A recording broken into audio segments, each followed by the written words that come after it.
You play a little bit of cards, is that right? Yes, not anything special. I play brag, rummy, a pontoon. Okay. Just with friends, or with just my husband and his friend. Well, a week from now, we're going to enter you in a poker game with some world-class poker players. Oh, no. With the idea that you're going to win quite a lot of money from them. So over the course of the next week... I don't play poker. I know you don't play poker. But you see, if you did play poker, you'd have a way of playing which would get in the way. I'm going to teach you my way of playing. That's a royal flush. Oh, a royal flush. I teach her the rules of the poker game she'll have to play to world standard next week, namely Texas Hold'em. It's important she doesn't become too stuck on learning the rules at this stage, as they'll get in the way of the psychological techniques I want her to pick up on. Essentially, the structure of the game is sort of fairly simple. The fun starts in terms of how you bet. Just before the tournament, I have Anne re-engage with her receptive state. This will increase her ability to read her opponent's body language and get a sense of their cards. Open your eyes. Feel it? Feel nice? Good. I think that's all. I finished third in one of the World Series tournaments and got 77,000. Been playing poker off and on since I was 11 years old. Been playing poker? Maybe a week, 2 weeks. Nick Purcell's gone all in. Let's see if this pushes her out. In an attempt to score a big win, Nick bet all his chips on this hand. His aggressive play scared off 4 out of his 5 opponents, so it was left to Anne to work out whether he was bluffing or not. She needed to use both her intuition and her observation of his body language. She'd picked up on a tell that made her decide to continue playing and match his large bet. Call it. Or a tip. Call? Yeah. She's called. This was her first big risk. If Anne read him correctly and won this hand, Nick was out of the competition. If she misjudged it, it would have cost her almost all of her chips. So I've got to turn him over? Yeah. Oh, that's not what he wanted to see. It was all down to the turn of the next 2 cards. Anne would lose if either of these was a queen or a 9. Yeah, queen or a 9. Not good. Anne takes a scalp. But she judged it right, and the first professional exited the game. Knocks out Nick Pickford's Purcell. Rang it in. I'm going to go all in. Paul's gone all in. Paul had made a major bluff and bet all his remaining chips. To stay in the game and challenge Paul, Anne would have to bet all of her chips too. Got a hand to cool with. Paul was unconsciously giving away subtle signs that Anne found easy to read. Wow, look at Anne's face. I'll call him, go on. Yeah, go on. Look at Paul's face. Oh, He's not happy. Please don't call me. Please. She read his bluff correctly, but she's not safe yet. Anne would still lose if any of the dealer's cards were 10s or 7s. 6, 4, 2, 4, 2. And Anne flushing chance in the money. 13. Hats off to Anne. Oh, thanks for looking up.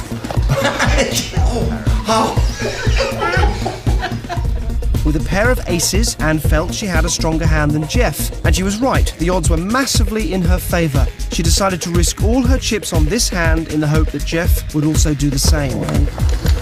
All in. Alcohol. What? And a call. Jeff's called. You maniac. Okay, cards over.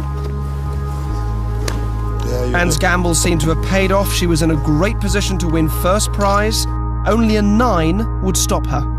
I need a 9. Such bad shape. There's only 2 cards in the deck now that can help him.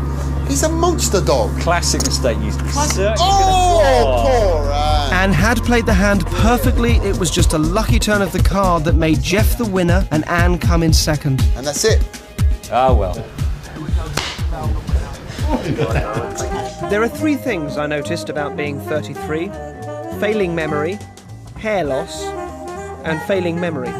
And talking of memory, who better to muck about with than a London cabbie? Hello, thanks. We're doing some filming for Channel 4. Right.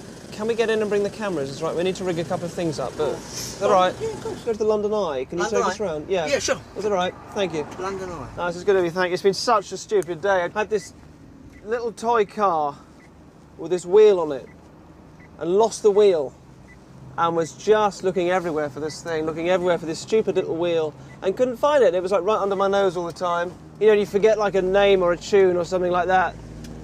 and you just end up just going round and around and around. You just have not got a clue where it is or what it is. Is this glass, by the way, or is this perspex? It's a perspex. All right, okay. I always thought it was bulletproof glass or something, but... No. What happens if you drive and you just something really obvious, you can't remember where it is?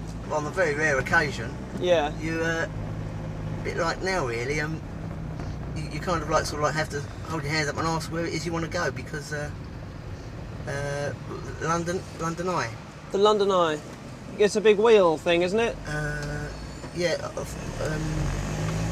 Something. Is it round here somewhere? Because I know this is.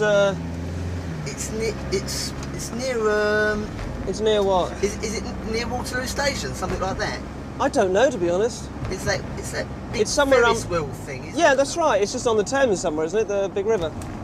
London Eye. So what's this area here? Where are we here? We're now in the South Bank. I'm sure it's on the South Bank somewhere, isn't it?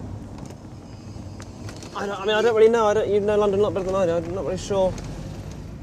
I'll get out. I'm sure I can find it. There you are. Excellent. Cheers. We'll walk from here. So you reckon it's around here somewhere? Yeah, it's round here somewhere. Call it a tenner. Thanks very much indeed. Thank you. Thanks ever so much. An average to good chess player normally would think about 2 or 3 moves ahead in a game.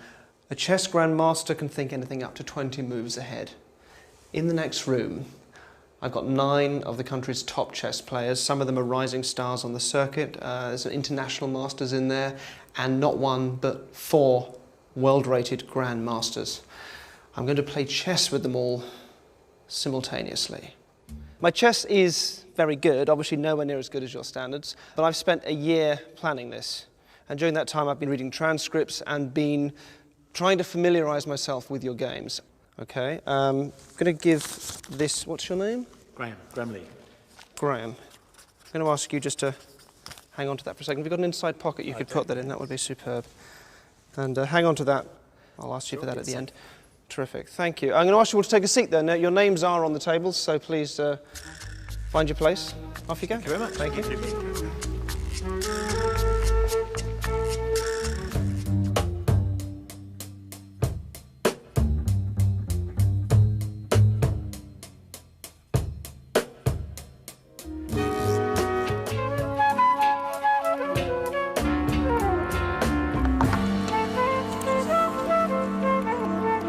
Thank you so much for your time and expertise today. The results of that, I guess, were I won at 4 tables, lost at 3, and then drew against the other 2. So that technically would be a win for me against you as a group, and that's beating 2 grandmasters. I'm delighted. Well, Vince and I are part of a group of UFO researchers that's been together for about 35 years. I started in 1957 with the National Investigations Committee on Aerial Phenomena, which is called NICAP. And then in 1965, when the first abductee, claim came in, I investigated that together with other members of NICAP. So you both have quite a high profile in this area, and you've written, how many books have you written now? I've written 5 books. After my abduction, essentially what it is that I seem to be able to tell people their medical background and their medical history, sometimes their current medical state. If one of you comes and touches me on the back, it might be interesting also if you don't even let me know which one of you is touching me. Oh, okay. Okay, just might make it more interesting. And if you just place your hands on the small of my back and just be patient, because sometimes it takes a little while. It's different with different people. I'll also have my eyes closed as I'm doing it, so I won't be able to see. So please don't say anything out loud. So I don't know who's coming up.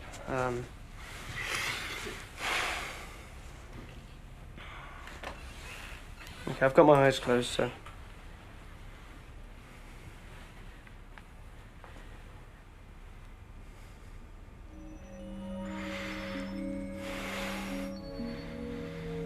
Okay. Okay, you're having real difficulty sleeping at the moment, and I don't know if this is Vince or Anne, but you're having real difficulty sleeping. There's something in your throat, or that has been in your throat.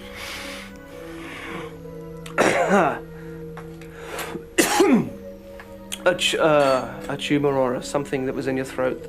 My actual anatomical knowledge is not great, but a gland or something in the throat there that was, and this would have been ages ago, but something up there, and there's, I'm going to turn around and look at you if that's all right. Okay. I think you I think you don't take, or you really try not to take, chemical prescriptive drugs. I think maybe you use more sort of herbal or non-drug-based remedies, because there's a real, almost if I'm shaking, but a real sense of purity almost, and I think that you had some minor heart problems, but again, nothing. I think you're in very good health actually, but yeah, but that was very clear here and the throat, and that you've been having real difficulty sleeping for some time. But the thing in the throat was years ago. I mean, literally decades ago. It's not recent. Is that remotely? Remotely, it's exactly.